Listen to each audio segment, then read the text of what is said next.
Hello, Melanie. Uh, Many people will be familiar with your story, either from your spinal column in the Times, or more recently from reading your book, The World I Fell Out Of. But perhaps you'd like to explain the life-changing event that happened to you in 2010. In your book, you say, "I nosedived from the upper world into the lower one." Okay, well, I was 52. I was fitter than I'd ever been. My son had gone to university. I was sort of free and happy, mistress of my universe, and I was partaking in at the bottom end of a dangerous sport. I'd done all the things that done all the safety stuff, but I know my horse refused a jump, a little cross-country jump, and I nosedived and landed. I did a face plant, and my body flipped over my back, and I broke my own neck, broke my back too. So I was. It was like a nuclear explosion because I was paralysed from C6-7 vertebrae in my neck, which meant that my from the sort of chest, upper chest down, I'm paralysed, and my hands are very damaged, and I had to learn to live again. I had lost my life, and I'd lost my body. My family were also destroyed in this explosion, and I had entered a parallel world, which I don't think you ever really realise exists down there until it happens, until you join the people in the parallel world. Yes. And there I was, down amongst the frail, the elderly, the vulnerable, the disabled, looking up at the happy, shiny people in the world that I used to belong to.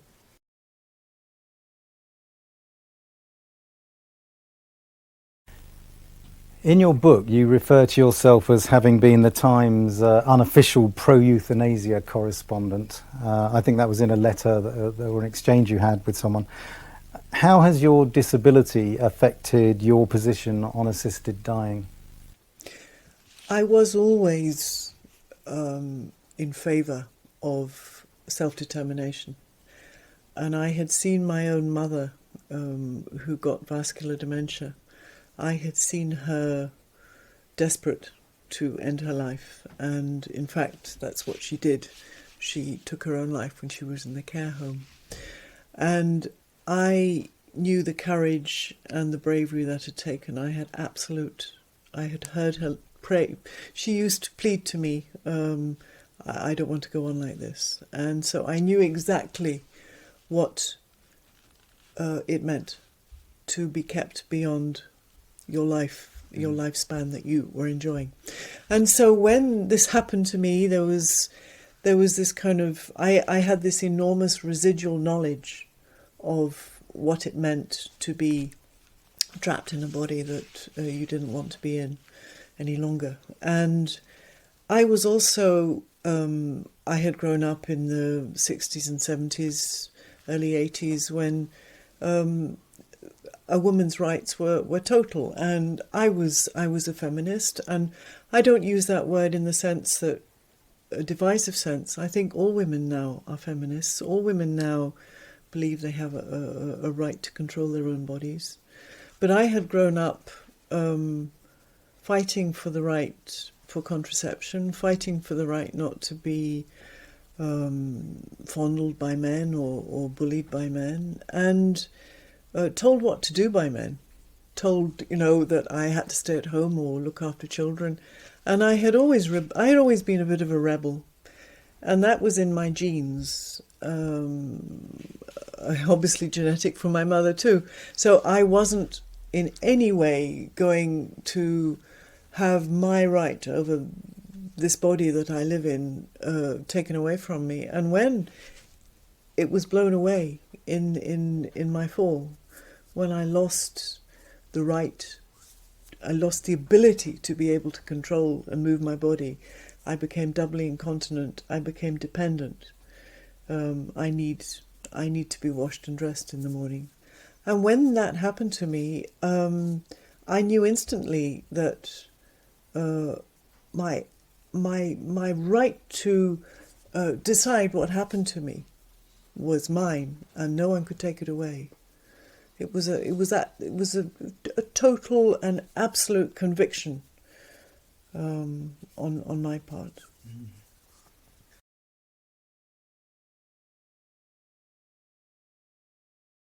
I would never ever seek to impose my views on anyone else.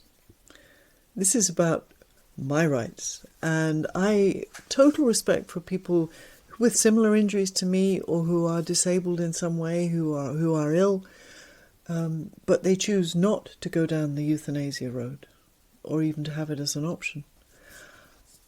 And I respect them in the same way that I respect people of faith who make the decision on a faith-based way, but I would ask them only to give me the same respect in return, to make my decisions, not to interfere in my life. I think euthanasia is also about love. It's recognizing that if you really, really love someone, you would want them to be free, and they would want you to know that they loved you when they went out the door. Loving someone is freeing them up to do what they want to do, and the hardest thing is leaving love, but people know when it's right, and people who love you know when it's right. They want you to be free of pain and suffering and the discomfort, the appalling discomfort that comes from having a body that's not healthy. That sense of being locked into a body that is a prison. We all want to set people free from prison. We can rehabilitate them, set them free. So give people the right to make that choice.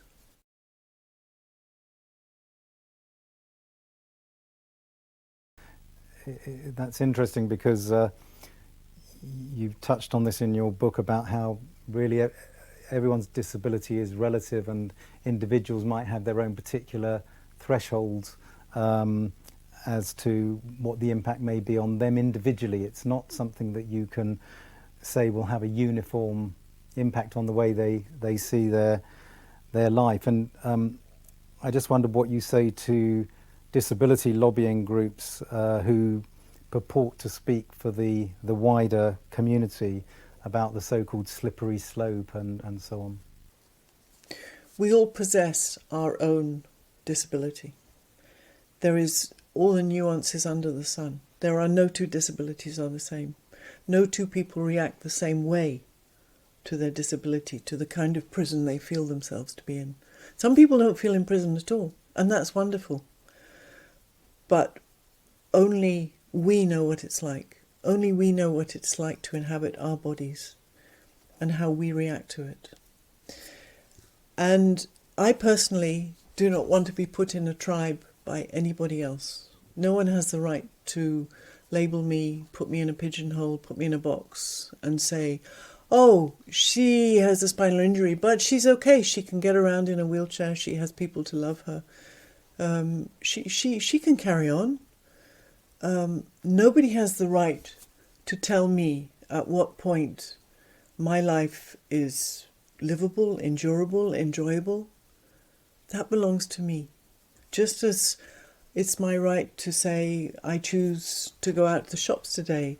I chose to have a baby when I was 32 or whatever it was. I choose to eat chips tonight. I choose to have a love affair with this person. These belong to me as a human being, as an individual human being. They do not belong to anybody else who does not sit in the chair that I sit in, wear the shoes I wear that do not work, that have no sole on. The tread on my soles is completely untouched. So I don't walk anywhere in them but I wear them. And until other people know what it's like to wear those shoes that never walk anywhere, they have no right to pass judgment on how I live my life.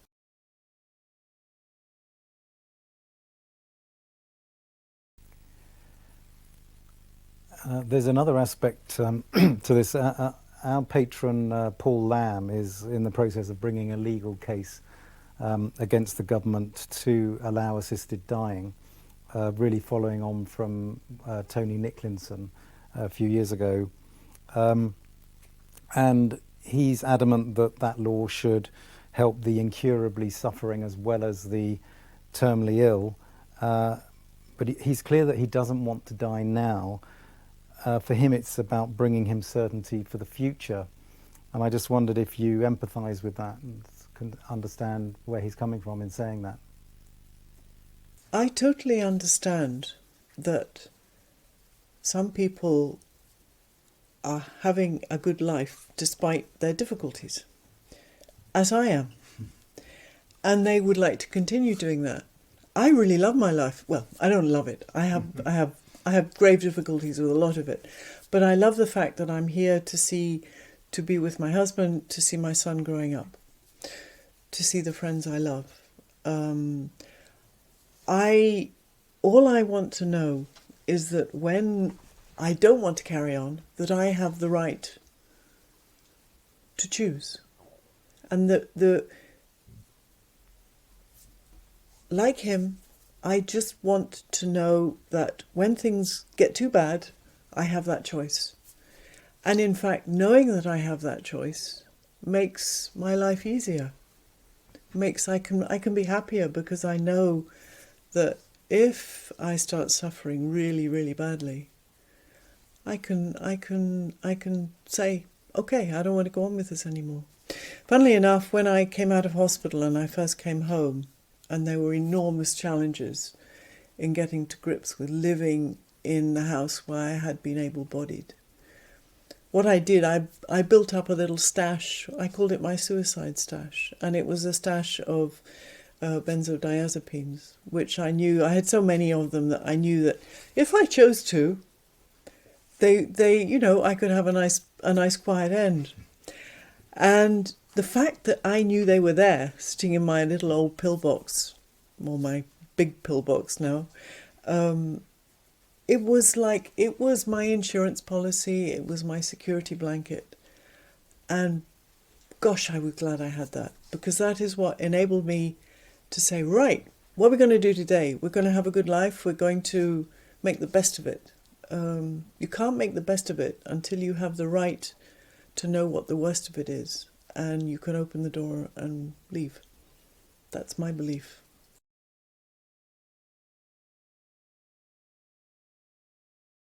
It's interesting you say that, because in those jurisdictions that do have laws permitting assisted dying, often those who ask for help don't avail themselves of it, but they find precisely that it brings an element of control back into their own lives, knowing that they can make the decision when they choose, not being told by someone else. I have very little control in my life, in the sense that I'm fairly powerless. When you end up paralysed in a wheelchair, you lose a lot of your power, authority, your agency. That power that I have, that bit of control, that knowledge that my fate will not be decided by anyone else, that I can choose the time of a good death, surely that is the one bit of agency that I'm entitled to. Not that I don't want it for anyone else. Nobody wants it for anybody else. We just seek it as individuals, as a democratic right for us, as one human being.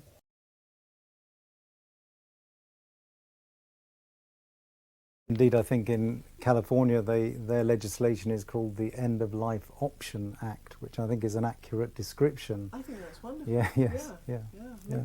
Maybe we could sort of start putting pressure on our MP for that. Yes, yeah. Well, indeed, when our Parliament last considered legislation in 2015, one of the most common reasons for opposing a change was the protection of vulnerable people, such as those who might decide to ask for help if they feel they're a burden to their families or their other loved ones. I just wonder what your response might be to the MPs who voted on that basis. I understand why MPs feel they have to protect people. That there is this concept of the frail, vulnerable person who does not, they feel could be swayed by a bullying, greedy family in order to pop off and leave their inheritance for them.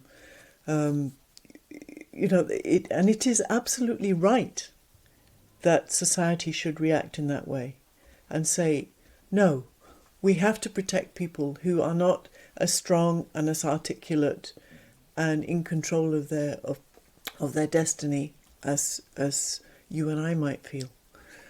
But we live in a society with incredibly clever lawyers and doctors. We have the philosophers, we have the absolute residual knowledge in this country to draft humane protocols that would make sure that nobody was at risk of being hustled off the life. We have power of attorney. I mean, the effort you have to go to get power of attorney, it is.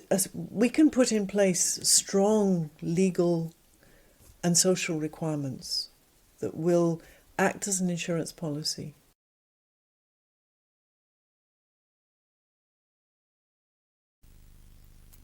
You touched on this earlier, that about your early life, and I think you were touching on contraception in the 60s and that sort of thing. And I think Polly Toynbee has said that she likens an assisted dying law to that for abortion rights back in the 60s in terms of effecting major social change. Maybe this is the last one, and I just wondered if you had a perspective on that. I think absolutely. We decide what we do as young women. We decide how we live our lives. When we get to the end of our life, why should we not retain the ability to make that final decision? It's totally illogical, apart from anything else. It defies the civilized society that we live in. The continuity of choice and decision making that anybody has who lives in a free society.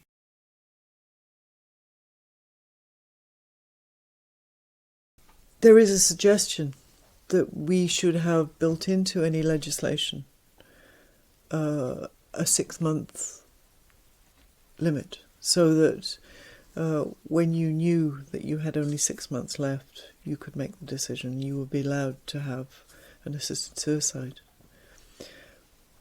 My problem with this is that it is totally arbitrary, because nobody can tell you for sure when those 6 months are up, when those limits come.